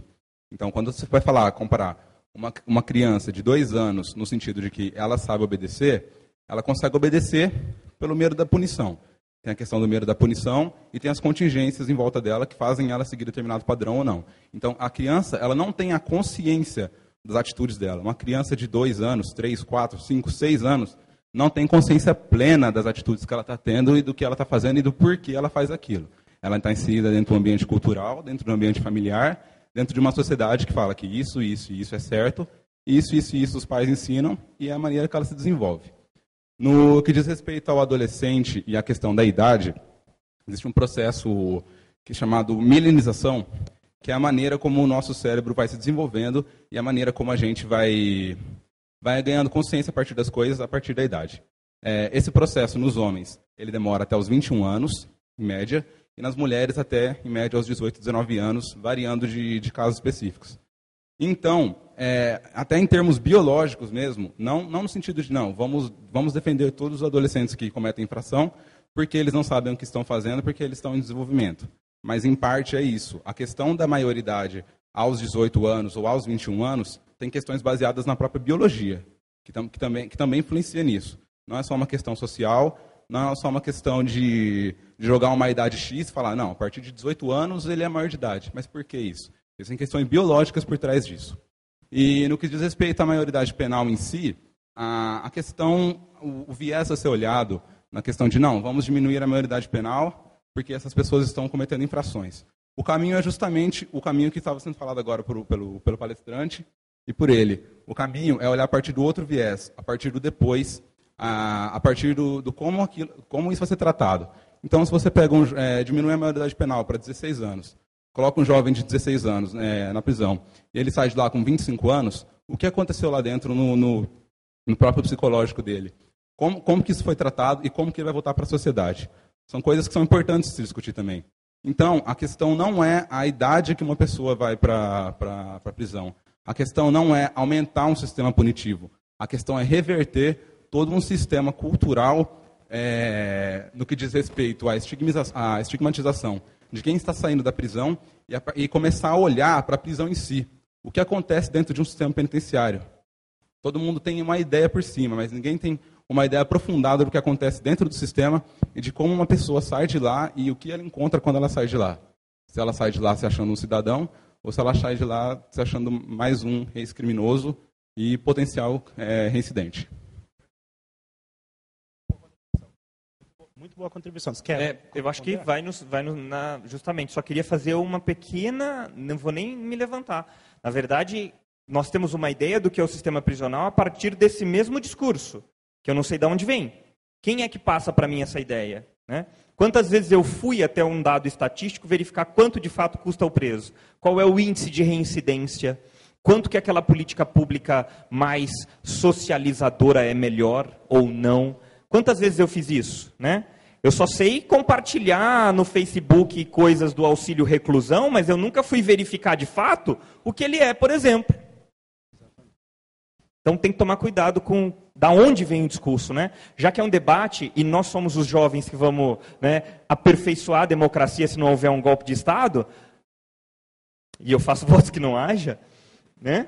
Para a gente continuar no Brasil. Periga, né? Já que nós somos esses jovens, está na hora da gente questionar. Da onde está vindo esse discurso?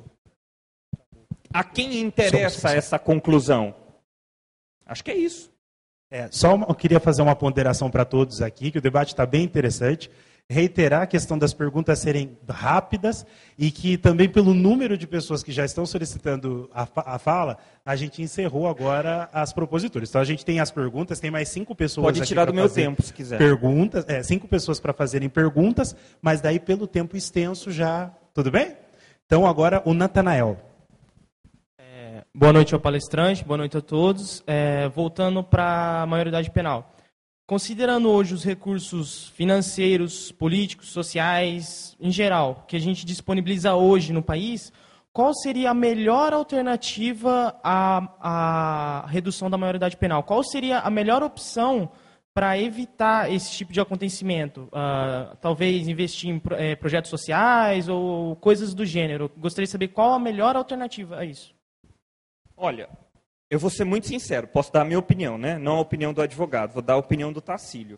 Eu sou alguém que de alguma forma, desenvolveu um pensamento mais à esquerda. Então, para mim, o investimento em social é o único que é capaz de fazer verdadeiras mudanças. Né? Você pode ter mudanças pontuais em determinados setores e, a partir daí, você faz outros investimentos. Mas eu só acredito na verdadeira mudança a partir da liberdade. E eu acho que liberdade, do ponto de vista material, que é o que dita as nossas regras de cidadania, basicamente, hoje, eu só acredito que advém aí do investimento em social. Então, eu acho que mapear a demanda e investir, parar com essa coisa, é preso, eu não vou investir. É menor infrator, eu não vou investir. Eu vou investir lá na escola. Sim, nós temos que investir lá na escola, eu concordo. Eu não quero tirar um centavo do aluno que está lá na escola. Mas vamos também investir aqui no menor infrator, porque senão esse menor infrator, uma hora vai fazer vítima o teu cientista lá da escola. Será que a gente não consegue estabelecer uma relação? A gente não consegue ver que nós estamos todos aqui dentro de uma situação de igualdade? Né? É esse raciocínio que precisa ser estabelecido. A gente precisa parar de fugir dele. Né? Na minha opinião. Aí não é a opinião do advogado, tá? Perfeito. Tarsílio, agora a gente tem a pergunta do Alex aqui. Boa noite, eu sou o Alex. Boa noite a todos. Eu concordo plenamente com a situação do sistema carcerário estar falido e nós temos uma quantidade enorme de jovens aí, como se prega na mídia, que são infratores e acredito que indo para as cadeias eles não vão se melhorar lá dentro. Por quê? Porque existem muitos problemas lá, né? Então, o jovem, no período onde ele está criando um pensamento, criando uma identidade, talvez lá dentro não seria o melhor lugar para ele evoluir nesse sentido. Então, talvez aqui fora, como o Estatuto da Criança e do Adolescente, tem vários programas e várias formas de melhorar e ajudar no crescimento de um cidadão. E não seria dentro da prisão que isso aconteceria. Então, também sou contra a diminuição da maioridade penal e contra a pena de morte também. Porque toda vez que uma pessoa está baseada em provas que podem ser forjadas, não pode criar um sistema de pena de morte tão cruel assim. Vai mudar ele de endereço, né? A gente tira da Fundação Casa e joga ali no Complexo Penitenciário Campinas Hortolândia. Só. Doutor, até uma pergunta que cabe a isso também. Enquanto houver esse preconceito na nossa mente, esse preconceito até com a nossa postura, você acha que isso implica na nossa liberdade? Que é uma pergunta até que você não cutuca, né? Não está conseguindo. Mas o debate é isso aí, senão não constrói, né? A gente só destrói. É que eu queria entender, você associa a nossa liberdade ao preconceito? Então, enquanto a gente tiver preconceito, você acha que a gente não vai ser livre o suficiente para entender a nossa sociedade e a nossa própria liberdade? Entendi. Não, na verdade eu não quero fazer essa associação, não. Me desculpa se eu dei essa impressão. O que eu quero dizer é o seguinte, todos nós somos preconceituosos de alguma forma. Porque o preconceito ele não significa necessariamente uma coisa ruim de uma forma imediatista, né, gente? É ruim porque ele me limita. Todo preconceito limita o próprio sujeito que é preconceituoso. Você é que será privado de algo se você for preconceituoso, né? Esse é o fato. Então você perde de ficar com um filho porque ele é assim assado, né? Você perde de ficar com o seu pai porque ele é assim assado. Você perde de ficar com um amigo porque ele é esse qualquer coisa. Espera lá, né? Então sempre é o preconceituoso que perde. Mas a questão principal é que esses pré-julgamentos, ele é um fruto cultural. O preconceito no Brasil é um, mas se a gente for para a Suíça, vai ter um preconceito lá. O preconceito deles é outro, né? Você vai para a França. França é o país da Revolução Francesa, da liberdade, igualdade e fraternidade. E o preconceito deles hoje, eles estão quase elegendo lá uma governante que quer praticamente fazer um novo muro, só que nas fronteiras, né? Eles são extremamente xenofóbicos, eles não suportam o que vem, o estrangeiro. Então toda nação tem o seu preconceito que advém aí do seu processo de formação cultural. Nós temos um. Da onde vem o nosso? Vamos começar a enfrentar ele. Não para que a gente, para que a gente tenha mais liberdade. Quando a gente vai lidando com os nossos preconceitos e a gente vai eliminando eles, claro, outros preconceitos vão surgindo, porque, né, eu sou um sujeito no tempo, é natural que isso aconteça, mas eu vou ganhando mais liberdade. A ideia é essa. Nós estamos num processo de redemocratização ainda. Volto a dizer, a democracia brasileira nos devolveu a liberdade há menos de 30 anos. Então nós temos dentro da nossa cabeça uma cultura ditatorial muito forte. Eu vejo aí manifestações pedindo a volta do regime militar, e aí não estou falando de bandeira partidária, estou falando de manifestação cívica, pedindo a volta do regime militar. Nós nem aperfeiçoamos a liberdade que nós temos ainda e já estamos pedindo de volta o regime ditatorial. Não faz o menor sentido, né? Vamos primeiro aperfeiçoar, e aí se não for boa a liberdade, a gente pede de novo para eles tomarem conta. Boa noite. Boa noite a todos. No início, você disse que o Brasil está em quarto no número de presos no mundo. E aqueles que defendem a pena de morte, nesse contexto, acabam utilizando esse argumento e ver na pena de morte uma possível solução para esse problema. Então, eu queria saber de você um pouco sobre isso. Primeiro que é uma solução perversa, né? Eu mato. Meu cachorro ficou doente, ele começou a me dar trabalho, eu peço para sacrificar. Ou ele começou a me dar trabalho, eu sacrifico. Coisa ridícula isso, né? Perverso. Primeira coisa, eu acho, tá? Não estou julgando a opinião do outro, mas eu acho perverso. Primeiro ponto. Segundo, que eu também disse que o primeiro país que mais encarcera é os Estados Unidos. E lá tem pena de morte, em alguns estados. Então não resolve. Não resolve. Quem disse que eu vou acabar? Eu vou eliminar aí, eu vou, na verdade, subir posições, né, talvez. Porque aí nós vamos ter tanta desobediência civil em razão dessa sonegação de liberdade, que talvez eu tenha ainda mais e mais e mais insegurança e revolta generalizada. Toda vez que alguém retira a liberdade de alguém, isso gera uma revolta. O pai que coloca o filho de castigo traz para o filho um sentimento de revolta.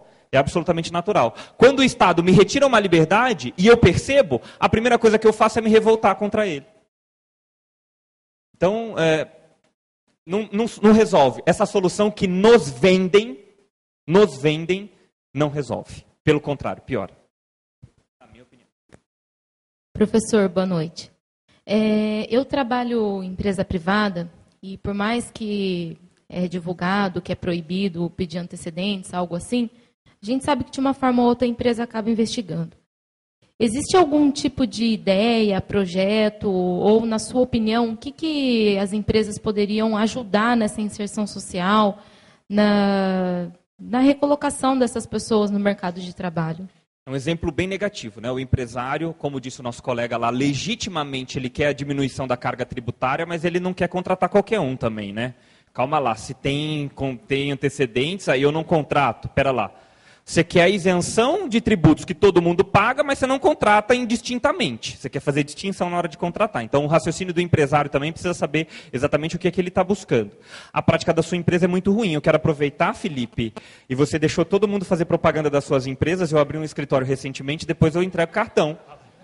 Tá? Para quem sofrer esse tipo de prática, processar o empregador por dano moral, porque esse é um dano moral flagrante, né? Caso a gente consiga comprovar judicialmente. E eu quero dizer que, assim, com o tempo a gente pode estabelecer uma cultura diferente. Eu tenho conhecimento de empresas, porque trabalho como advogado já há quase 10 anos, então trabalhei com muita empresa também. Eu tenho conhecimento de empresa que tem um programa de incentivo social e contrata através de programas, né, que fazem a triagem dessas pessoas. Então, claro, eu acredito que 90% das empresas acabam tendo essa cultura negativa. Vejam que tudo é cultural. Essa cultura negativa, mas nós já estamos caminhando também para resolver essa situação, né? E aí eu acredito que isso tem que vir do empresário, né? Não é só pedir a isenção tributária. Tem que contratar com justiça também. Perfeito. Sol. Doutor, são algumas considerações só. Como o Lucas disse, foi muito produtivo. Eu queria ressaltar um pouco a cultura do ódio que as pessoas estabelecem nesse sentido todo. Eu vou usar um pouco porque eu sou cristão, mas eu fico incomodado com algumas opiniões. Por exemplo, quando a pessoa comete um delito, o nosso desejo seria que ela se recuperasse, o desejo comum de amor. Ele cometeu um erro, foi grave, mas eu torço pela recuperação dele. O que acontece na nossa sociedade é o contrário. Por exemplo, ele está cumprindo uma medida socioeducativa, ele foi punido, e ele vai para um determinado bairro fazer a limpeza da rua. Uma das primeiras coisas que eu recebo no gabinete é: vereador, tem uns presidiários limpando minha rua, estou com medo. Acontece. Rede social. A refeição do presidiário é essa. Aí mostra um prato lindo, apesar de não ser, mas mostra um prato lindo. E a do trabalhador é aquela. Ele torce para que o presidiário coma uma comida ruim. Mostra uma instalação de um presídio, ele fala, ele merece isso mesmo. Então, nós cobramos que as pessoas melhorem, mas no fundo, a gente está torcendo para ele se ferrar. Porque eu nunca vi tanta gente comemorar quando um preso se dá mal. Quando ele apanha, ele fala, ele merece. Então, assim, o que está dentro do nosso coração? Eu acho o que acontece na sociedade é reflexo do nosso pensamento, do que a gente quer para o futuro. Né? Então, se a gente quer a melhora, a gente tem que contribuir. E não torcer para que a pessoa fique lá 30 anos sem recuperação nenhuma, como um bicho trancafiado, ou até tirar a vida. São processos culturais, isso vai vir com o tempo, mas a própria questão do auxílio reclusão que você disse, né? Como fica a família desse recluso, que muitas vezes a única fonte de renda era a pessoa que foi reclusa. E contribuiu com a Previdência Social. Com a Previdência Social. Ele pagou o auxílio reclusão que ele está recebendo, só para constar. Com certeza. E o nível também, às vezes, colocam até salários absurdos. Né? Eles acabam colocando teto para todos os casos, a gente não sabe que é assim. Então, o ódio que está em nós, a gente quer exigir uma sociedade melhor, só que a partir do outro, nunca a partir de nós. Né? E a gente comemora quando a pessoa está mal. A gente comemora quando o prato de comida presidiária é ruim, reclama quando uma pessoa que está numa medida socioeducativa, varrendo, fazendo bem para a sociedade, vai na rua, a pessoa liga, tem um monte de presidiário aqui. Então, é essa consideração que eu queria fazer, né, de ter mais amor para com o próximo, que eu acho que essa é a regra que vale para todo mundo. Regra de ouro, né? Regra de ouro que cabe em qualquer lugar. Faz ao outro aquilo que você quer que façam para você. Né? É a regra de ouro. Está no cristianismo, está em Kant, que foi um filósofo que desenvolveu bastante isso, está no direito, está na filosofia, está na psicologia.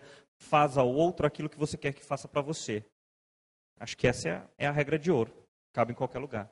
Doutor, acho que se pudéssemos, a gente ficava aqui, mais tempo, porque tem abrilhantado realmente o evento. Posso quebrar o protocolo? Um minuto? Para fechar, fique à vontade. Queria novamente agradecer o Regis. Não é demagogia, viu, senhores? Eu não tenho nenhum vínculo institucional com o gabinete do Regis, nem nada do gênero. Não é demagogia. Eu acompanho, eu vejo o trabalho dele, como eu acredito que muitos de vocês veem. E qual é o vereador que 20 para as 11 de um sábado chuvoso, né, está com o com a sua municipalidade. Né? Então não é demagogia, não quero fazer nenhum tipo de propaganda, mas eu quero agradecer de novo esse espaço cívico e de cidadania que é proporcionada por esse agente público. E isso deve ser valorizado. Eu não quero só punição para agente público corrupto. Eu quero também aplaudir agente público que nos reconecta com esse ambiente de civilidade. E é isso que eu faço nesse momento. Perfeito. E doutor, caso existe algum canal para poder... Só deixar algum canal que as pessoas possam, caso futuramente queiram entrar em contato com você, como é que elas podem fazer? Pode me acessar por e-mail, na verdade, mas eu precisaria, se vocês quiserem, aí precisaria anotar, eu acho que o pessoal não tem como anotar, eu disponibilizo depois. Tá, às vezes dá até para colocar ali no telão, só colocar no telão o e-mail dele, fazendo favor. Aí, que é o e-mail. É o e-mail do escritório, inclusive, se você já precisar processar alguma empresa ou qualquer coisa do gênero, você já me manda também. A gente já marca uma reunião e combina. Perfeito. Né? Mas aí é com vocês. O e-mail, então... daí é do advogado. É do doutor. Ah, você não vai entrar no meu site, cara, está em construção ainda. Tem que anotar o e-mail. Eu passo para o gabinete, quem tiver interessado procura o Regis. É até uma forma de se aproximar aí de novo, do gabinete e desse agente público que eu considero excepcional. Perfeito. E antes de fecharmos, eu gostaria de convidar aqui à frente, como eu falei para vocês que teriam selecionados, né, a equipe estava observando e acharam que 2 pessoas fizeram perguntas que foram extremamente coerentes e oportunas para o momento do debate. Então eu gostaria que vocês recebessem com uma salva de palmas e que viesse aqui à frente o Douglas e o Natanael.